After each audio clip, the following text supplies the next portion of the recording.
ও আমার যুবক, জীবনে তো মাইয়ার চরিত্রের উপরে হামলা কম করো নাই, আর কতবার করার পরে তোমার জীবনটার স্বাদ মিটবে, তারপরে তওবা করবা। ও আমার যুবক বাবা, মনের আশা মিটাইতে গিয়া রাতের বেলা দরওয়াজা জানালা আটকাইয়া তো মোবাইল দিয়া গুনাহ কম করো নাই, আর কত রাত গুনাহ করলে মনের আশা মিটবে, তারপরে তওবা করবা। ও আমার যুবক বাবা, জীবনে তো দাড়ি কম কাটো নাই, নামাজ কম সারো নাই, বেপরদায় কম চলো নাই, আর কত বছর পর্যন্ত এই অন্যায় করার পরে তোমার আশা মিটবে, তারপরে তওবা করবা। পাশাপাশি এই কথাটাও বলো, তোমার আর হায়াতের বাকি কতদিন? ও আমার কলিজার যুবক, স্কুলে পড়ো, কলেজে পড়ো, চাকরি করো, ব্যবসা করো, বাধা নাই।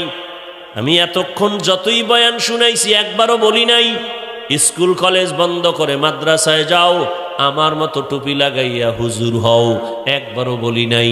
আমি তাবলিগের লাইনের সন্তান, পীরের মুরিদ, আমি কওমি মাদ্রাসার সন্তান, একবারও বলি নাই মাদ্রাসায় যাও, তাবলিগে যাও, পীরের কাছে যাও, না হয় ধ্বংস। না, কোনো ভয় নাই। স্কুলে পড়ো, ধন্যবাদ, কলেজে পড়ো, ধন্যবাদ, দোয়া করে গেলাম। ডাক্তার হইও, ইঞ্জিনিয়ার হইও, প্রফেসর হইও, ব্যবসায়ী হইও, চাকরিজীবী হইও, তবে ছোট্ট একটা দাবি করে গেলাম, বেয়াদব হইও না। তোমার ব্যবহারে কোনোদিন যেন মা বাবা কষ্ট না পায়, তোমার আচরণে কখনো যেন শিক্ষকেরা কষ্ট না পায়, তোমার ব্যবহারে কখনো যেন উলামায়ে কেরাম কষ্ট না পায়। কেন? মা বাবার যদি কষ্ট লাগে, দোয়া বরদোয়া চলে আসবে। বরদোয়া যদি লেগে যায়, তোর জীবন পঙ্গু হয়ে যাবে। শিক্ষকের বরদোয়া যদি ছাত্রের উপরে লেগে যায়, শিক্ষার জগৎ থেকে হারিয়ে ফেলবা। যদি আলেমের বরদোয়া কোনো বান্দার উপরে পড়ে যায়, চরিত্র থেকে নিশ্চিহ্ন হয়ে যাইবা। এই জন্য তুমি লেখাপড়া যাই করো না কেন, আদর্শ ঠিক রেখে চলিও। মা বাবার দোয়া নাও, শিক্ষকের দোয়া নাও, উলামায়ে কেরামের নেক নজর নিয়ে নবীর তরিকা মেনে চলো। এবার একটু বাস্তবে দেখো তো, আমার কথার সাথে তোমাদের লাইনের যুবকেরা মিল করে চলে কিনা দেখো তো বাবা। একটু আগেই বলছিলাম, কলেজে পড়ে, ভার্সিটিতে পড়ে, 5 বেলার নামাজ পড়ে, এমন কি যুবক নাই? তোমার কপাল কেন খারাপ? কার অভিশাপ লইয়া জন্ম নিছো বলো? এত বয়ান, এত বয়ান, এত বয়ান, দাওয়াত তাবলীগের বয়ান, পীর মাশায়েখের বয়ান, জুমার খতিবের বয়ান, এত বয়ানের পরেও তুমি কেন নামাজ পড়তে পারো না? তোমার মতো যুবক রাস্তায় গাড়ি চালায়, নামাজ ছাড়ে না, বলো বাবা তুমি কেন পারবা না? তোমার কপালে কার অভিশাপ লাগছে? তুমি কেন নামাজ পড়তে পারো না?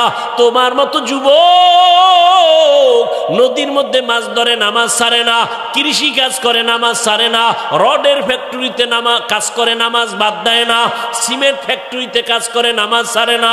তোমার মতো যুবক র্যাব, আর্মি, পুলিশ, বিডিআরের চাকরি করে, নামাজি নাই? তোমার মতো যুবক ওসি, ডিসি, এসপি, 5 বেলার নামাজি নাই? তোমার মতোই তো জেনারেল লাইনের যুবক, ডাক্তার, প্রফেসর, ইঞ্জিনিয়ার, 5 বেলার নামাজি নাই? তুমি কেন পারবা না? আমার ভয় লাগে তোমার কপালে না জানি কার অভিশাপ লাগছে। জীবনে তো কম গুনাহ করো নাই, মনের শখে শখে পার্কে দৌড়াইছো, কি জানি মজা। বাবা পায়ে দইরা একটু জিজ্ঞাসা করি, আর কতদিন পার্কে দৌড়াইলে তোর মনের আশা পূরণ হবে, তারপরে তওবা করবা? ও আমার যুবক বাবা, মনের আশা মিটাইতে গিয়া রাতের বেলা দরওয়াজা জানালা আটকাইয়া তো মোবাইল দিয়া গুনাহ কম করো নাই, আর কত রাত গুনাহ করলে মনের আশা মিটবে, তারপরে তওবা করবা? ও আমার যুবক, জীবনে তো মাইয়ার চরিত্রের উপরে হামলা কম করো নাই, আর কতবার করার পরে তোমার জীবনটা স্বাদ মিটবে, তারপরে তওবা করবা? ও আমার যুবক বাবা, জীবনে তো দাড়ি কম কাটো নাই, নামাজ কম সারো নাই, বেপরদায় কম চলো নাই, আর কত বছর পর্যন্ত এই অন্যায় করার পরে তোমার আশা মিটবে, তারপরে তওবা করবা? পাশাপাশি এই কথাটাও বলো, তোমার আর হায়াতের বাকি কতদিন? মহামারী করোনায় কত যুবকের লাশ কবরে রাখলাম, ছাত্র জনতার বৈষম্য বিরোধী আন্দোলনে কত তাজা তাজা যুবকের প্রাণ চলে গেল, ডেঙ্গুতে কত প্রাণ কেড়ে নিল। এমন একটা দিন নাই, রাত্র নাই যুবকের লাশের খবর নাই, পানির নিচে যুবকের লাশ, গাড়ির নিচে যুবকের লাশ, ঘুমের বিছানায় যুবকের লাশ। কয়দিন আর হায়াত তোমার বাকি? তুমি সুস্থ মনে করছো এত তাড়াতাড়ি মরবা না। দেখো না, আমি তো দেখছি ডাক্তার বইলা দিছে অসুস্থ রোগী যা মনে চায় খাওয়াও বাঁচবে না, কিন্তু সেই অসুস্থ রোগীটা লাঠি হাতে নিয়ে এখনো হাঁটে, তার চোখের সামনে তার ছোট সুস্থ ভাই মরে গেছে। ও আল্লাহর বান্দারা, হেদায়াতের মালিক আমার আল্লাহ। ও এলাকার মা বোনেরা, মাইকের আওয়াজ শুনতেছেন? এতক্ষণ আপনাদের সন্তানদের জন্য কলিজা ভরিয়া দোয়া করলাম, বয়ান করলাম, যত আবদার করলাম, একবারও কিন্তু আপনাদের ব্যাপারে কোনো উল্টা মন্তব্য করি নাই রে মা। এই সন্তানগুলোকে ডাক্তার বানাবেন, ইঞ্জিনিয়ার বানাবেন, প্রফেসর বানাবেন, আদবওয়ালা বানাইয়েন, বেয়াদব যেন না হয়। আর এগুলোর জন্য আপনি মায়ের দোয়া লাগবে, মায়ের অবদান লাগবে, না হয় সম্ভব না। কারণ গাছ ভালো হলে ফল ভালো হবে, মায়ের আদর্শ ভালো হলেই তো সন্তান ভালো হবে। এই দুনিয়ায় যত ভালো ভালো সন্তান আসছে সব হলো মায়ের অবদান। আমার বলার সময় হাতে নাই, মায়ের কারণেই সব সন্তান ভালো। এসপি সাহেবের ব্যবহার ভালো, খোঁজ নিয়ে দেখেন তার মা ভালো। ডিসি সাহেবের ব্যবহার ভালো, খবর নিয়ে দেখেন তার মায়ের আদর্শ ভালো।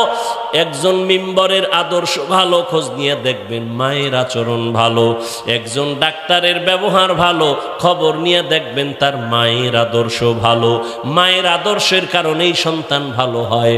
ও পর্দার আড়ালের আম্মা জানেরা, আপনাদের এত মর্যাদা সম্মান, আপনারা নবীদের মা, সাহাবায়ে কেরামদের মায়ের মতো মা। আজকে এই স্টেজে কত ছাত্রের মাথায় পাগড়ি দিলাম, এরা আলেম হয়েছেন, এরা হাফেজ হয়েছেন, এদের মা বাবার জীবন কত ধন্য।